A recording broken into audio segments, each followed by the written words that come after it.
Good morning everyone. Today I will show how to find the nearest point on the line y equals to 3x minus 2 to the point negative 1, 7 using optimization. So to solve this, we will use the distance formula given by dx squared of x plus 1 squared plus 3x minus 9 squared.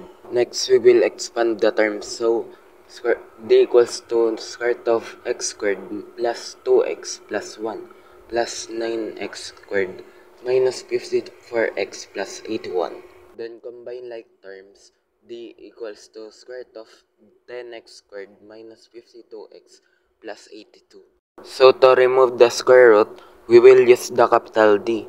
Capital D equals to 10x squared minus 52x plus 82. Then the derivative of that equation is equals to 20x minus 52. We will need to find the x and y to get the nearest point to negative 1, 7.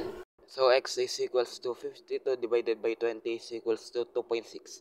And then for y, we will use the given function at the problem. So 3 times 2.6 minus 2 is equals to 7.8 minus 2 equals to 5.8.